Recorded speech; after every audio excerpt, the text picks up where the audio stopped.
Brought to you by V-Guard, co-powered by Sensodyne.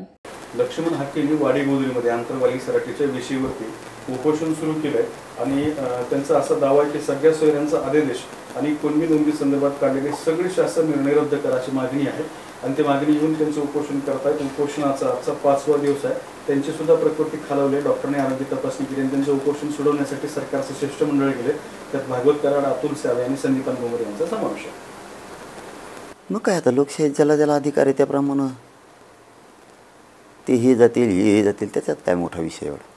आम्ही थोडं त्यांना विरोधक कधी मानलेला नाही, त्याच्यामुळे त्यांच्यावर काय उत्तर द्यायचं आहे ते लोकशाहीप्रमाणे चालू आहे। देखिए उनका काम है अफवाह से गर्मी बढ़ाना और हमारा काम है माहौल को ठंडा रखना।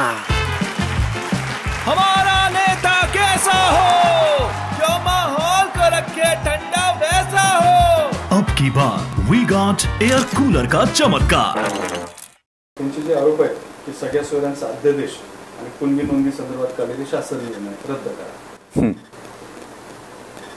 बघू ना। पण काल त्यांनी मुख्यमंत्र्यांवरती सुद्धा आरोप केलेले की हे मराठ्यांचेच मुख्यमंत्री आहेत। नाही त्यांच्यावर काय उत्तर मी म्हणलंच ना तुम्हाला, त्यांच्यावर काय उत्तर द्यायचं। कधी ज्याला विरोधक मानलं नाही त्याला काय अर्थ आहे उत्तर देऊन। ज्याला विरोधक मानलं त्याला ठीक आहे। मी एकाही ओबीसी नेत्याला आत्तापर्यंत बोललेलो नाही। मी वेळोवेळी ते सांगतो 10 महिन्यापासून यांना म्हणजे ओबीसीचे ते तायवाडे भाऊ असतील किंवा आपले कोण आणखीन शेंडगे साहेब असतील, हे असे जे प्रमुख व्यक्ती आहेत यांना मानलंच नाही, कारण ते विरोधक नाहीच आहेत आमचे।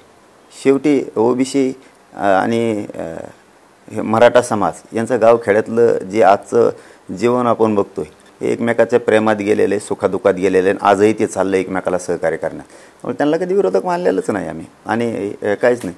ज्याला मानलंय त्याला मानलंय तो आहेच विरोधक, पण गावखेड्यातल्या ओबीसींना मी कधी विरोधक मानलं नाही आणि आत्ता कोण आहेत यांनाही नाही मानलेलं।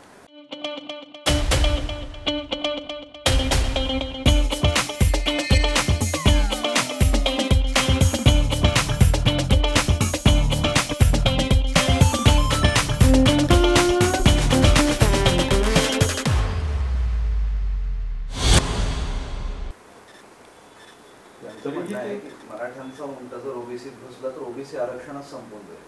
नाही ते काय म्हणायचं ज्याचा त्याचा प्रश्न आहे, पण गरिबांचे हे लेकरं स्वतःचे लेकरं डोळ्यासमोर आहेत तसे दुसरे हे लेकरं असले पाहिजेत।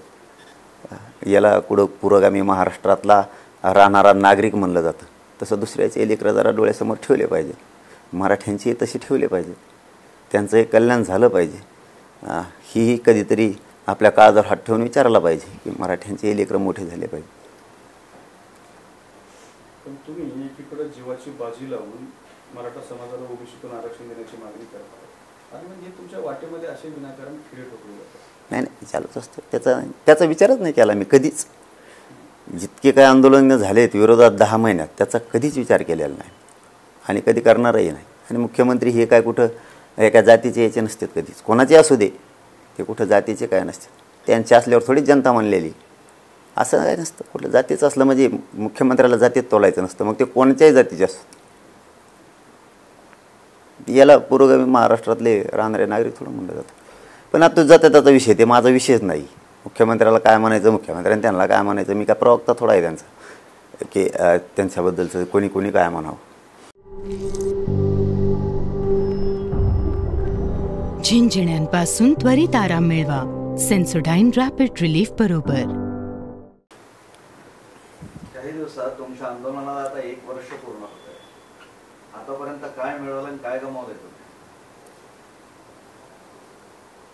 तुम्ही? 13 तारखेपर्यंत मी थांबतोय।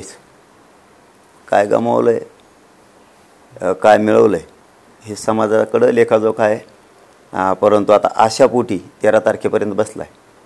मग काय गमावलंय हे 13 जुलैच्या नंतर सांगता येईल आणि कोणाकोणाला गमवायला बी लावायचं हे बी 13 तारखेला सांगता येईल। जरा आज बोलण्यापेक्षा आज अत्यंत आत्मविश्वास जास्तीचा आतीचा ठेवणं आवश्यक आहे, कारण डोळ्यासमोर आहेत पोरं मराठ्यांची, त्यामुळं काय करतीलच ही आशा आहे। Brought to you bye V-Guard, को पॉवर्ड बाय सेन्सोडाइन.